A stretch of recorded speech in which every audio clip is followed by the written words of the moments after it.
Dear parents, जो सैनिक school का ई काउंसलिंग का राउंड 1 का जो रिजल्ट है आ गया है।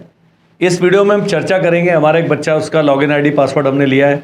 आपको बताएंगे कि कई हैं जिनका आ गया, क्या करना है, कई हैं जिनका नहीं आया, उनको क्या करना है, क्या क्या उसके अंदर अलग अलग फॉर्म के अंदर जो आपका रिजल्ट है उसमें क्या देखने वाली चीज़ें, उसके बारे में बात करेंगे।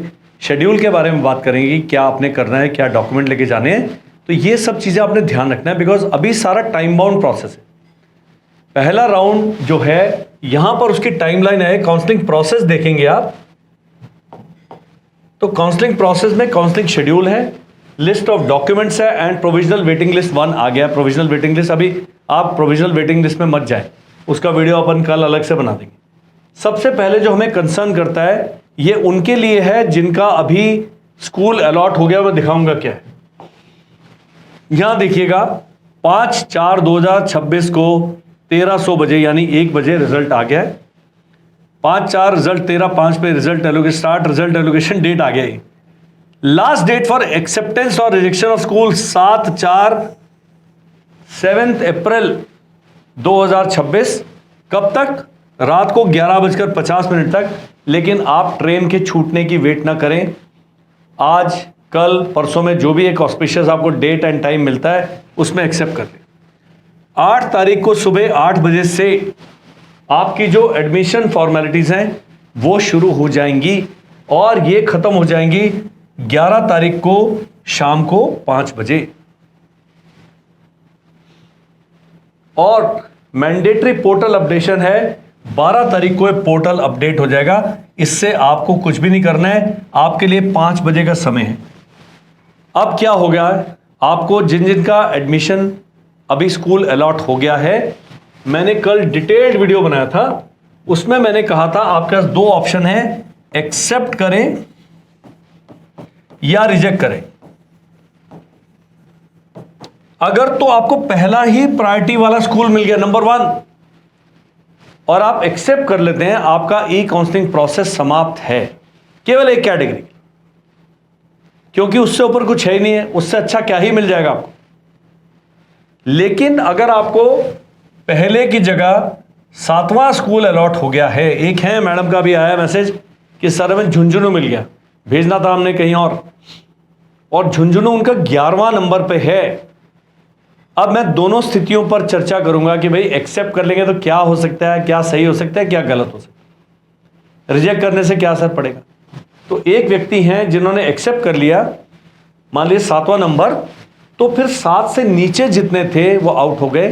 अब अगले राउंड में ये एक्सेप्ट करने के बाद, एडमिशन लेने के बाद भी ये ई काउंसलिंग से बाहर नहीं निकले हैं। जो पिछले वाले साल का होल्ड एंड कंटिन्यू था, एक्सेप्ट का अर्थ है होल्ड एंड कंटिन्यू, यानी हमने एडमिशन ले लिया है और अब हम जो स्कूल अलॉट हुआ है उसमें ऊपर वालों के लिए गिने जाएंगे। इसमें नेगेटिव क्या है? नेगेटिव, यदि आपको पहला मिल गया तो काम ही खत्म है। लेकिन मान लो 7वां मिला और अगले किसी भी राउंड में नहीं अलॉट हुआ तो आप इस 7वें वाले के साथ फंस गए हैं, यह ध्यान रखना। इसलिए सोच समझ के आपने एक्सेप्ट करना है। मैंने कल बताया था फर्स्ट से लेकर 10 तक जो आपने स्कूल भरे हैं, सोच समझ के, इनमें से कोई मिलता है, एक्सेप्ट करके ज्वाइन करने में प्रॉब्लम नहीं होनी चाहिए। भाई टॉप 10 है ये ध्यान रखना है। स्पॉट एडमिशन में क्या होगा, मान लीजिए इनका जो फर्स्ट वाला था इन्होंने एक्सेप्ट करके एडमिशन ले लिया, स्पॉट एडमिशन में इनको वो राउंड में आ गया, तब भी यहां से निकाल के बच्चे को वहां पर ट्रांसफर ऑटोमेटिक हो जाएगा। बच्चे को तो लेके आपको जाना पड़ेगा, लेकिन कागज फीस वगैरह सब ट्रांसफर होती है। ये बहुत अच्छी खबर है क्योंकि 30 जून तक ये सब चलेगा, 1 जुलाई से बैच स्टार्ट है। तो बच्चे ने फिजिकली रिपोर्ट किए बिना ही कागज पर उसका बाकी कार्रवाई कंप्लीट हो जाएगा। पहले पिछले साल क्या हुआ, अक्टूबर तक चला, कई बच्चों ने फिजिकली रिपोर्ट कर दिया, झांसी में ट्रेनिंग शुरू कर दी, बाद में घोड़ाखाल मिल गया, तो फिर वो झांसी से निकाल के घोड़ाखाल गया बच्चा। लेकिन ये जो पूरे राउंड्स हैं ये इतना जल्दी होंगे कि अगला सत्र शुरू होने से पहले बच्चे को बिना स्कूल छोड़ने से पहले आपको आपका मनचाहा स्कूल मिल जाता है। पेपर पे शादी होगी, एक्चुअल करी नहीं आप, ये ध्यान रखना। अब है दूसरा ऑप्शन, रिजेक्ट।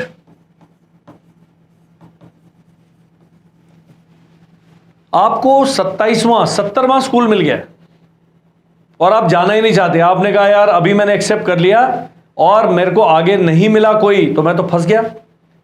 ये उन लोगों के लिए है जो सैनिक स्कूल भेजना तो चाहते हैं लेकिन किसी पर्टिकुलर सैनिक स्कूल्स में भेजना चाहते हैं, बाकी कहते हैं हमने नहीं भेजना, तो मत करो, फिर रिजेक्ट कर दो। इसमें नुकसान क्या है कि जब आप रिजेक्ट करेंगे तो ट्रेन छूट गई है और अगले राउंड में कहीं नहीं मिला तो फिर आपका बच्चा ई काउंसलिंग में करने के बाद भी उसको कोई स्कूल अलॉट नहीं होगा। इनके लिए क्या था कैच, बच्चे का कैरेक्टर बिहेवियर सब देखें।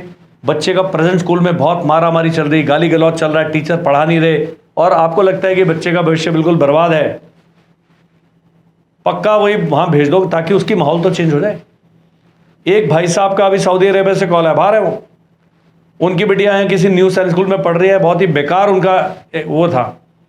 वो कह रहे थे सर हमें अभी एक दूसरा न्यू सैनिक स्कूल मिला है जो आपके कहे अनुसार अच्छा है। मैंने कहा जी आंख बंद करके, क्योंकि उनकी समस्या थी ये जिस स्कूल में पढ़ रहा है बच्चा वो बहुत ही बेकार है, वहां से तो निकालना ही निकालना है। मैंने कहा आपकी पहली समस्या का समाधान हो गया, अब दूसरे वाले में डाल दिया है, दूसरा वाला आपकी फर्स्ट चॉइस नहीं है, ऐसा है आप भेजना चाहते हैं ऐसे में, या और बना तो और खुश। लेकिन यहां पर एक्सेप्ट करने में इस समस्या का जो बहुत ही गंभीर समस्या थी उसका समाधान हो जाएगा, ये था। अब क्या होगा, ये राउंड 1 12 तारीख को समाप्त है, आपके लिए 11 तारीख को समाप्त। अब एक भाई साहब से मेरी बात हुई, उनके बेटे का हो गया घोड़ा खाल में, फर्स्ट चॉइस थी उनकी, लेकिन घोड़ा खाल आज संडे है, सरकारी स्कूल है, फोन नहीं उठाएंगे भाई, हम तो माहिष्मती के बाहुबली हैं। मैंने उनको कहा है अभी स्कूल की तरफ से आपको एसएमएस आएगा, कॉल आएगा, ईमेल आएगा, डेट बताई जाएगी किस दिन आपने कागज लेके जाना है स्कूल में। अब क्या क्या करना है इसी पोर्टल पे लिखा हुआ है सारा। जब आप इस पे देखेंगे जहां काउंसलिंग प्रोसेस है, काउंसलिंग शेड्यूल बता दिया, लिस्ट ऑफ डॉक्यूमेंट्स, ये मैं 10 बार ही बता चुका हूं। इसमें 8 नंबर पर है आपका चेकलिस्ट फॉर पेरेंट्स, तो चेकलिस्ट फॉर पेरेंट्स पर बात कर लेते हैं। ये आ गए चेकलिस्ट ऑफ पेरेंट्स, बहुत सिंपल है। AISS से ही application number, state category, domicile state, admission category, actual category लिखना है, पासपोर्ट साइज फोटो लगाना है। अगर आप पैरामिलिट्री वाले हैं, असम राइफल, कोस्ट गार्ड, ये यहाँ पर टिक कर देना आपने। Checklist and undertaking bye parents and guardian, ये आपने साइन करना है। और school roll number to be filled by school only, आपने नहीं करना। और करते हैं कौन कौन से डॉक्यूमेंट लेके जाने हैं। सबसे पहले लिखा checklist and undertaking duly signed by parents and candidate करना है। प्रोविजनल एडमिशन लेटर, जो आपका अभी प्रोविजनल एडमिशन लेटर डाउनलोड होगा वो स्कूल भी भेजेगा आपको, वो भी लेके जाने के भाई सही बंदा पहुंचा है। तीसरा है admit card and score card. वो जो सर से मेरी बात हुई है वो कह रहे हैं सर हमारा original admit card, score card तो मेडिकल के साथ जमा हो गया है, तो जो फोटोकॉपी है, जो डुप्लीकेट है वो लेके चल देगी। Next, government issued photo ID card of father, student and mother oblique guardian containing address proof. अब कई हैं कि जी हम तो रहने वाले रांची के, लेकिन हमारा आधार कार्ड बना है महाराष्ट्र का, कोई प्रॉब्लम नहीं है, एफिडेविट बनेगा कि भाई रहने वाले रांची के, आधार कार्ड जो महाराष्ट्र का बने वो एफिडेविट बनवा लीजिए, शपथ पत्र। मेडिकल फिटनेस रिपोर्ट, ये भी है। मेडिकल आपका हो चुका है, मेडिकल अपलोड हो चुका है, 2 कॉपी स्कूल के पास जमा थी, एक फोटोकॉपी कुछ भी है वो लेके जाइए, केवल आपने बताना है कि भाई बच्चे का मेडिकल हो चुका है। एंड अब जो नॉमिनेटेड स्कूल था, यदि उसने मेडिकल फिटनेस अपलोड नहीं किया, उनको बोलो भैया अब तो कर दो, मेरे बच्चे का नंबर आ गया। Next, proof of date of birth, बहुत ही इंपॉर्टेंट है जी। Date of birth proof issued by concern record office in case of defence personnel. तो फौजी भाइयों के लिए जो मेरे मित्र हैं उन्होंने कहा भाई आपका रिकॉर्ड ऑफिस ने जो डेट ऑफ बर्थ सर्टिफिकेट बना के दिया है, पलटन से बन रहा है, वो भी चलेगा, लेकिन लेके जाना है। इसके बिना बच्चे का एडमिशन मना कर सकते हैं कि डॉक्यूमेंट में बच्चा फेल हो गया, ये मैंडेटरी है। Study certificate duly signed by class 5th and class 8th of the school. अब कुछ बच्चे हैं वो 6ठी में पढ़ रहे थे, वापस रिपीट करेंगे, उनको लिख दो कि बच्चा 5वीं पास है, उसमें लिखना है 5वीं बच्चे ने पास कर लिए। एक था पेन नंबर, अब वो पेन नंबर का माइग्रेशन जो है अपने आप ये हो स्कूल करेगा, उसकी चिंता आपने नहीं करनी। माइनर से होता है, वो लोग अपने आप कर लेंगे। बच्चे के पेरेंट्स भी कह सकते हैं स्कूल में क्लास रिपीट करा दूँ ना। उस स्कूल का जो क्लरिकल स्टाफ है इस काम में पारंगत है। ये जो सर्टिफिकेट ऑफ कैटेगरी है SC ST OBC NCL, भाई साहब मैडम ये लेके जाने, इसके बिना आपका नहीं होगा। ये जहां क्रॉस लगा दिया है, बाकी आधार कार्ड की फोटोकॉपी ले जाना भूल गए, छोड़ देंगे, बाद में दे देना, लेकिन इनके बिना नहीं होगा। डोमिसाइल रेजिडेंस सर्टिफिकेट ओरिजिनल में लेके जाना है, ये नहीं होगा तो ये भी आपका कैंडिडेचर कैंसिल हो जाएगा। बच्चे का डोमिसाइल नहीं है, माता पिता में से किसी एक का डोमिसाइल है, स्टेट गवर्नमेंट ऑफिस से बना हुआ किसी IAS अधिकारी द्वारा दिया हुआ चिट्ठी है, आपका एफिडेविट है कि भाई ये यहीं के रहने वाले हैं, वो सब आपने कागज लेके जाने। ये 3 के बिना गए तो बच्चे को निकाल दिया जाएगा, एडमिशन कंफर्म नहीं होगा, आपकी सीट 12 तारीख को वापस खाली हो जाएगी। अब क्या है जी, सर्टिफिकेट ऑफ सर्विस, अगर फौजी हैं रिटायर्ड तो PPO/E-PPO की कॉपी लेके जानी है। उसके बाद income certificate issued by competent authority. Income certificate original में बढ़िया वाला बना हुआ उनके लिए आवश्यक है जो आर्थिक आधार पर स्कूल से स्कॉलरशिप चाहते हैं।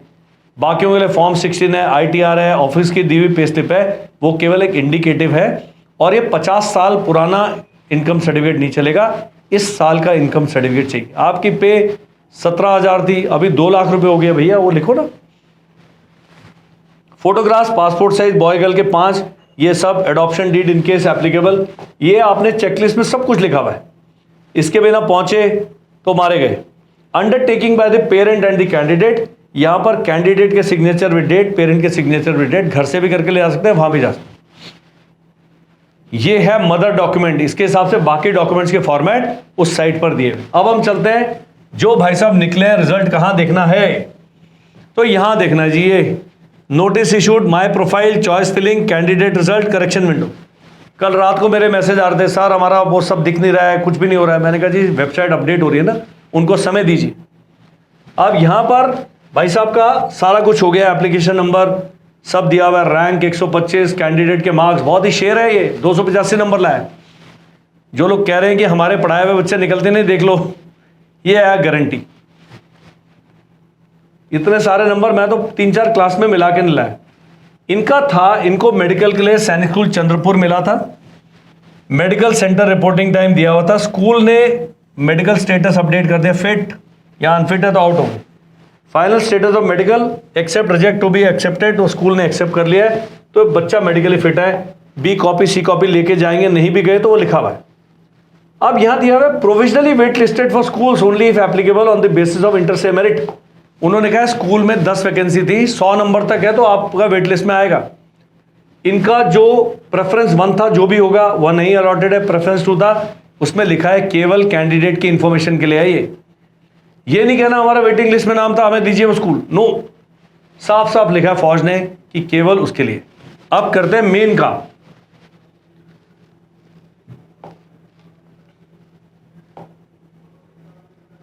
ये क्लीन कर दिया हमने।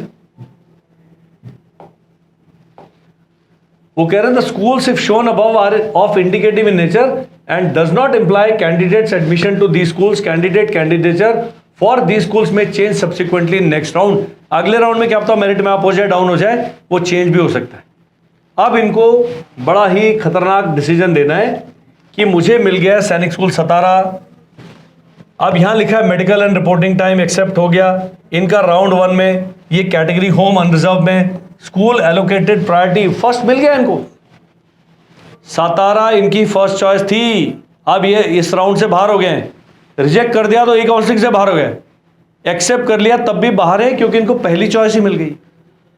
अब इंपॉर्टेंट नोटिस फॉर कैंडिडेट्स क्या कह रहा है, वो ये कह रहा है बाय सेलेक्टिंग दिस ऑप्शन, अब इनके पास क्या है, एक्सेप्ट एंड कंटिन्यू का ऑप्शन है और रिजेक्ट ऑप्शन है। मैं नहीं करूंगा, ये गलत हो जाएगा। उसमें लिखा है by selecting this option confirm your acceptance of this seat, तो this selection will be treated as final and can not be change और रिवर्स। एक बार गुरुजी ये बटन दबा दिया फिर वो चेंज नहीं हो सकता, ये ध्यान रखना है। इसलिए 1.25 रुपये का प्रसाद चढ़ाए, नारियल फोड़े, तब जाके इसको काम को करें। इस वीडियो को ध्यान से देखें। अब वो कह रहे हैं आपने एक्सेप्ट कर लिया, failure to report to the allotted school for the admission formalities and non compliance on admission related formalities will result in cancellation of your candidature. यहां तो एक्सेप्ट कर लिया, कागज लेके पहुंचे नहीं, फीस लेके पहुंचे नहीं। अब लोग कह रहे फीस कितने लेके जाए, स्कूल बताएगा, कॉल करिए, मेल करिए, सब कुछ करिए। नहीं तो भाई साहब बहुत सारा कैश लेके वहां चले जाइए, ड्राफ्ट लेके चल जाइए। गूगल पे भी आजकल स्कूल एक्सेप्ट कर लेते हैं, पर वो स्कूल बताएगा, अमरदीप जी नहीं बता सकते, मेरे को पता ही नहीं है। नेक्स्ट है, बाय सेलेक्टिंग दिस ऑप्शन, यदि आप रिजेक्ट करते तो आपने जो आपको अभी अलॉट हुआ स्कूल, ये भाई साहब को तो पहली चॉइस ही मिल गई, इनके पास रिजेक्ट का ऑप्शन ही नहीं है।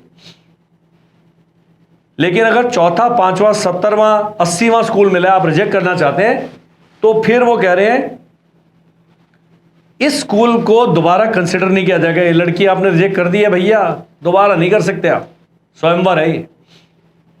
तो ये भी ध्यान रखना है, ये नहीं कहना कि सर पहले ही अच्छा मिल गया था, क्या पता अगले राउंड में आपको इससे भी नीचे वाला मिल जाए।